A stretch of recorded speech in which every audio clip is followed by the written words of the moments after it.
quando nós desencarnamos, quem é que nós encontramos no mundo espiritual? Muita gente acha que são os nossos mentores, são os nossos parentes, mas não é apenas isso. E a resposta para essa questão pode e choca muita gente. É sobre isso que nós falaremos também no vídeo de hoje. Então, vamos lá. Vamos dando continuidade então a esses nossos estudos. E agora, com a seguinte passagem. Diego, uma colocação apenas, até para que as pessoas possam entender. Aquilo que está em preto é as indagações do Vicent e em vermelho são as respostas do Isaías? Não, aquilo que está em preto é o que fazia parte do texto todo da citação. O que está em vermelho são os destaques que eu fiz, que eu achei mais importante dentro da citação. É como se fosse um resumo do resumo. Perfeito. Então vamos lá. E quais são essas conclusões? Lembrando que ele se refere ainda às conclusões dos estudos no episódio anterior com relação à reencarnação. Que a vida física nada mais é que um instante da vida real que nunca acaba. Que a morte do corpo não é o fim, mas uma etapa de transição para outra existência menos limitada. Que todos reencontraremos os entes queridos que passaram para o outro lado antes de nós e que também voltaremos a encontrar em encarnações futuras. Dizem que realmente existe um plano para cada um de nós, que pressupõe crescimento tanto em sabedoria como em amor, e que tem de ser alcançado pelo nosso próprio mérito, com base em experiências e em liberdade no plano físico, que as circunstâncias com que nos confrontamos da vida não são frutos do acaso, mas consequência dos atos realizados em vidas anteriores, que, antes de nascer, já conhecemos as provas a que vamos nos sujeitar e que nos preparamos de forma consciente para tentar superá-las com êxito. Então vejam que aqui há uma colocação de vários temas. Um tema que eu considero bastante central e até as pessoas têm uma certa curiosidade com isso, é esse reencontro que nós temos quando esta experiência carnal finda. Quem é que nós encontramos após nós desencarnarmos? Nós já fizemos um vídeo sobre isso há algum tempo, mas sempre vale a gente recordar e relembrar. E a primeira pessoa que nós encontramos depois de desencarnar, isso para muita gente é um choque, porque grande parte das pessoas não tem nem esta crença de que há uma continuidade. E isso choca muito, porque a primeira pessoa que nós encontramos quando nós deixamos este mundo somos nós mesmos. E se a pessoa ela não tem uma crença na continuidade da vida, ou talvez nunca refletiu sobre isso, ela pode se sentir bastante confusa, bastante amedrontada, inclusive, porque ela se depara com a continuidade da sua existência e isso pode atormentar ela um pouco. Então eu sempre coloco que a primeira pessoa que nós nos encontramos ao desencarnar somos nós mesmos. E claro, depois disso, nós encontramos, sim, quase que nessa ordem, os mentores responsáveis, ou melhor, o mentor responsável pela nossa encarnação. Assim como toda obra, tem um engenheiro responsável, essa obra desse corpo físico e dessa vida, por mais que nós sejamos o maior de todos os responsáveis, existe o supervisor, que a gente intitula como sendo esse mentor responsável pela nossa encarnação. E esse está sempre presente no momento do nosso desencarne. Às vezes, nós o percebemos. Às vezes não, dependendo da condição que nós deixamos este plano. Mas outros seres que nós encontramos quando desencarnamos são os paramédicos ou os médicos do astral. Porque existe uma relação muito grande energética para manter o corpo espiritual atrelado ao corpo físico. São muitos processos energéticos, muitos liames energéticos, e para desconectar isso tudo é um processo também técnico. E existem aqueles espíritos servidores, trabalhadores responsáveis por fazer essa desconexão e também são uma das pessoas que nós encontramos ao desencarnar. Aí ele coloca aqui o Vincent Guillain e Isaías, que nós encontramos sim os parentes e de fato isto é outra possibilidade já num segundo momento, quando já nos desconectamos de uma forma mais precisa do corpo físico e já estamos numa realidade, num mundo espiritual, nas cidades astrais. E claro, desde que nós estejamos na mesma sintonia ou mais ou menos próximo em nível consciencial desses nossos parentes. Porque pode ser que eles estejam em regiões um pouco mais densas do que nós e assim vai ser difícil esse encontro acontecer.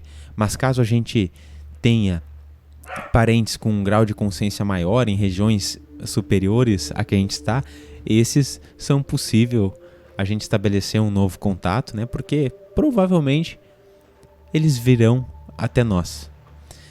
E além disso, a gente encontra grandes amigos, né? Porque imagina uma série de encarnações que a gente já teve, quantos pais, quantas mães, quantos maridos, esposas e tudo mais a gente já teve, quantas pessoas que nos são tão caras, né? Essas pessoas nós encontramos também, fora os professores todos. Então, tudo isso nós encontramos após nos desencarnar. Acho que ia comentar algo, Diego.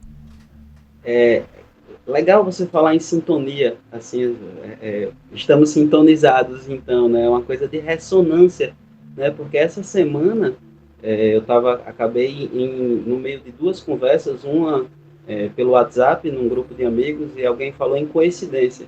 E aí eu falei que não acreditava, né, em coincidências. Acho que aí a gente começou a falar sobre entropia, né? Que por trás de todo caos aparente existe uma ordem que a gente não consegue perceber devido ao nível de complexidade, né, das várias determinantes. E aí a gente ficou trocando várias ideias e aí acabou que aconteceu de em outro momento, sem ter nenhuma relação com esse grupo, já em outro momento com outros amigos, a mesma conversa veio, né, sobre o acaso, né, o pessoal falando sobre acaso. No caso já não era mais sobre coincidência, mas sobre acaso, que é o mesmo tema, né? E aí passamos horas falando sobre essa questão do acaso, né?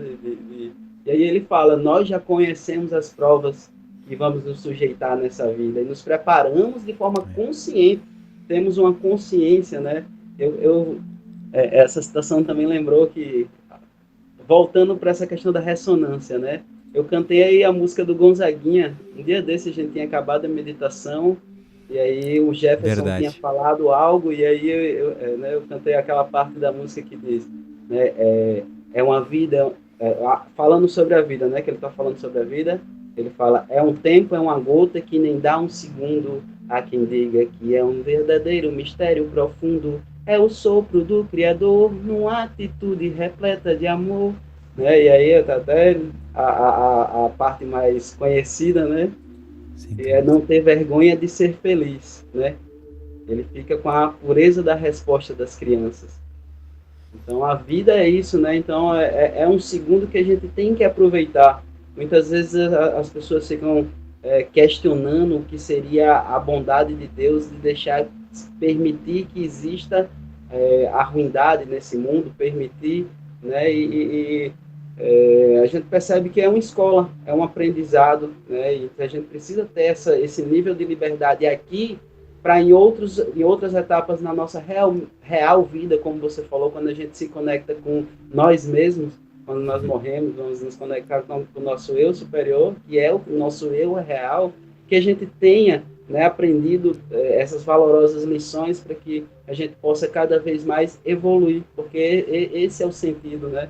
Esse é o sentido de estarmos aqui, né? Então, às vezes a gente fica maldizendo tudo que existe nesse mundo e não vê o belo, né? Às vezes a gente, na última conversa que a gente teve, né, falando das situações aqui, aí eu trouxe uma música do Gabriel Pensador, né? Que é muda, que quando a gente muda, o mundo muda com a gente. Né? E uma galera faz, pô, mas você está citando Gabriel Pensador, né? Então não gostaram muito. Mas é uma questão de a gente também saber separar o joio do trigo, né? Em toda mensagem existe algo que você pode tirar de bom e existe algo que você pode tirar de ruim. né? Sem Depende dúvida. de como você vai dar o olhar para aquilo, né? Alguns podem dizer, mas você está citando Gonzaguinha, né? E assim vai, né? A gente... Mas é isso. Era bem... E esse ponto que você comentou em relação às provas, que nós já sabemos com antecedência aquilo que vamos necessitar para passar, justamente porque aqui é uma escola, como tu trouxe também, mas eu vejo que algumas pessoas entendem isso de forma literal. Eu, pelo menos, não entendo dessa forma, no sentido de que, ok, eu sei o que eu irei passar, então isso pressupõe que já existe um destino traçado e eu estou predestinado, por exemplo, a vivenciar, a passar por um acidente. Vamos lá, porque isso já estava na minha linha de destino. Eu não acredito, eu não vejo dessa forma. Pelo menos aquilo que eu consigo conceber e que já vivenciei dentro da espiritualidade. Eu vejo que a prova, ela está relacionada a alguma habilidade ou a desenvolver alguma potencialidade nossa. Como ele coloca aqui, que é pressupor um crescimento em sabedoria e em amor. O que é nós manifestarmos esse estado de sabedoria? Pode ser que uma dessas provas da nossa encarnação seja nós cultivarmos e termos mais atenção. Isso é a prova que a gente já sabe que a gente vai precisar passar. Só que os meios para que eu desenvolva atenção são, muito variados. Não vou dizer infinito, porque nós estamos num mundo de matéria que é finito, né?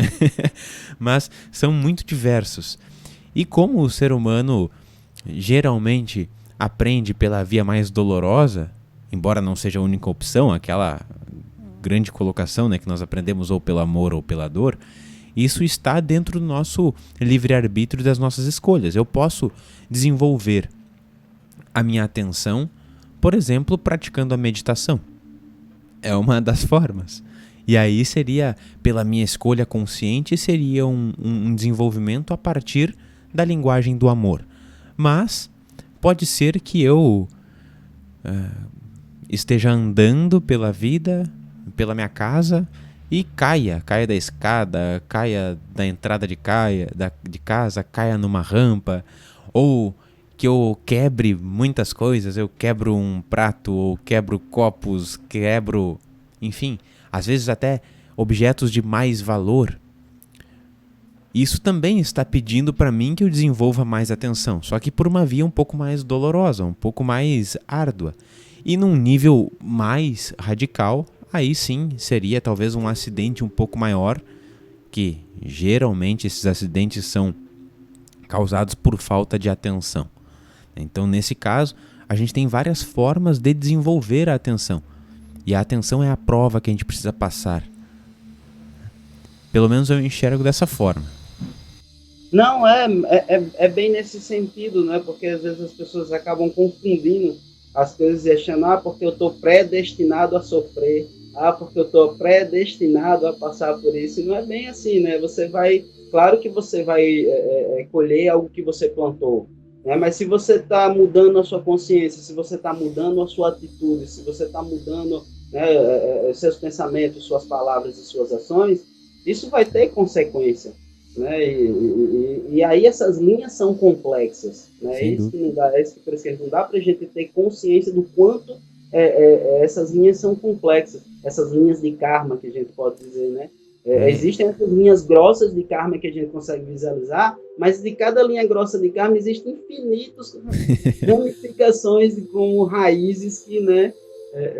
Então é muito complexo, né? O que daria a totalidade do que a gente está existindo agora, né? Não é determinado, mas não é também afórmico, né? Não é algo que não tem um sentido nenhum.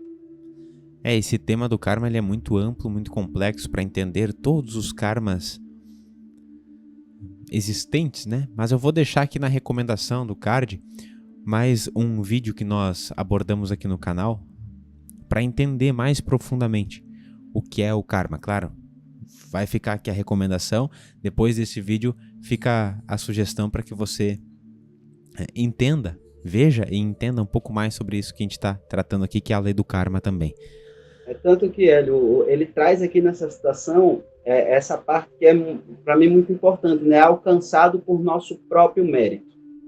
Isso ele deixa isso sempre muito aparente o Isaías, né? Quando está trazendo os ensinos para o Guilherme, ele sempre tenta frisar, né? Que é uma condição nossa querer sair do estado de apatia e querer encontrar um estado de expansão de consciência, um estado de evolução, né? Então, cabe muito a nós, né? A gente não pode ficar esperando como se tivesse, o momento é esse agora, né? Vai acontecer, então eu vou ficar sentado aqui comendo pipoca e só assistindo e esperando que tudo aconteça, né? Que as grandes transformações venham, que as grandes revoluções venham, eu não preciso fazer mais nada, né? Não é bem assim, né?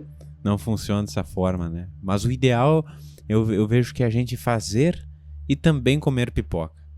Também, isso, tem que ter. Tem que ter esse equilíbrio entre a ação e a observação, né? Entre a atitude e a passividade. É importante também. Essa dinâmica, esse contraste, gera muito aprendizado.